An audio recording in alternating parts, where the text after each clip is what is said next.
వలె ఉండకపోతే అంటే వివాహం అయినా కాకపోయినా ఎట్లా ఉండాలా?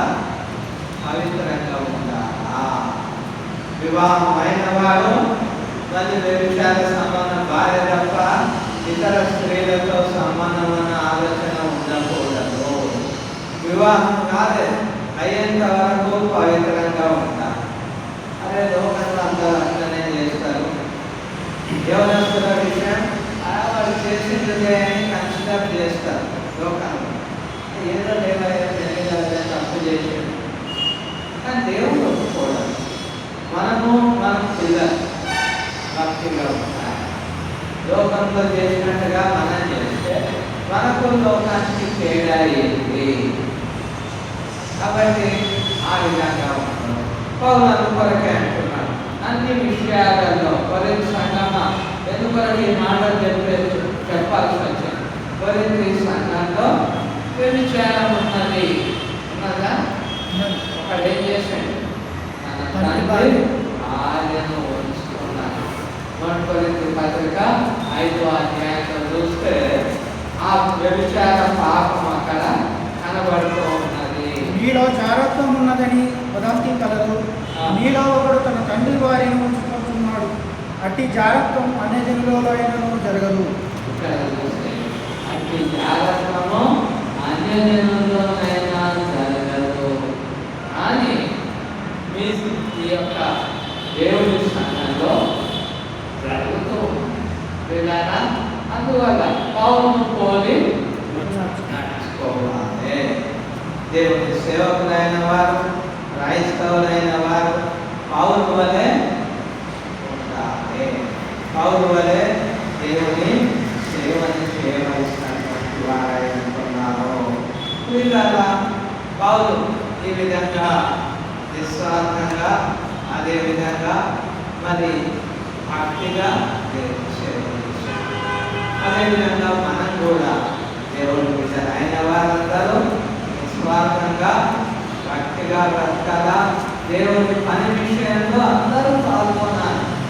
సమస్య ఎక్కడ ఉన్నది అని అంటే ఈ యొక్క దేవుని పని అన్నది కేవలం సువార్తికులు దేవుని సేవకులు పాస్టర్లే చేయాలా అన్న ఒక అభిప్రాయం అందరి లోపల ఉంది. కానీ అందరూ సువార్త పనిలో పాల్గొంటారా?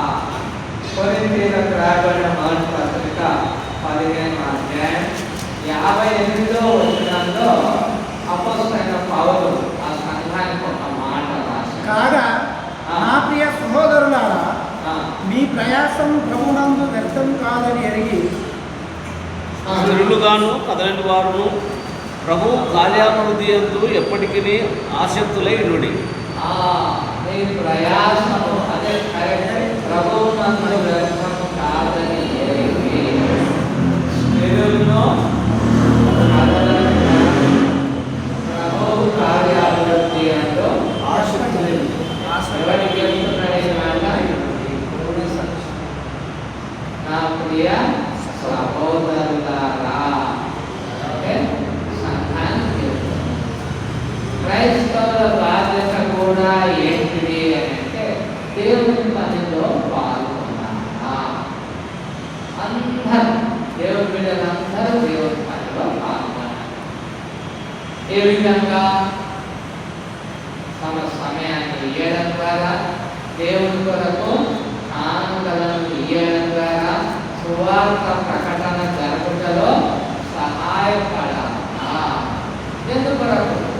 మనం పొందిన ఈ రక్షణ అందరూ పొందాలని దేవుడు కోరుతూ ఉన్నాడు. తిమోతికి రాయబడినటువంటి 2వ పత్రికలో 2వ అధ్యాయం 4వ వచనంలో పౌలు తిమోతికి పత్రిక రాస్తూ యవనస్తుల్ని ఎక్కడెక్కడో యుద్ధమునకు సిద్ధపడిపోయినప్పుడు తను దండులో చేర్చుకున్న వారిని సంతోషపెట్టవాలని తిమోతికి రాయబడిన మొదటి పత్రిక 2వ అధ్యాయం 4వ వచనం. సైనికుడు ఎవడునో యుద్ధమునకు పోవునప్పుడు తను ఆయన మనుషులందరూ రక్షణ పొంది సత్యమును గుర్చబోతున్న అనుభవ జ్ఞానం గల వారికి చదవమని నిశ్చయిస్తున్నాడు. దేవుడు ఆయన ఏం కోరుతున్నాడు? మనుషులందరూ సత్యం విషయమైన అనుభవ జ్ఞానం కలిగి అందరూ రక్షించబడాలని ఆయన కోరుతూ ఉన్నారు. కాబట్టి అందరూ రక్షించబడాలని ఆయన కోరుతూ ఉన్నారు. కాబట్టి మనం ఏం చేయాలా? సేవకులైన వారు కాని వారు కూడా అందరూ రక్షించబడడంలో సహాయపడాలి. మనందరికీ తెలుసు ఫిలిప్పీ 4:3లో సువార్త పనిలో సహాయపడిన వారి పేరు ఎక్కడ ఉన్నాయి? జీవ గ్రంథంలో. కాబట్టి ఇది కేవలం ఒక పాస్టర్ పని, సేవకుని పని, ఒక సువార్తికుని పని అనుకోకుండా దేవుని పనిలో అందరూ పాల్గొనాలా. పౌలు రాసినట్టుగా అందరూ పాల్గొనాలి, అందరూ రక్షించబడాలా. అందరూ రక్షించబడాలంటే వెళ్ళగలిగినప్పుడు బర్నబానే ఉన్నాడు. బర్నబా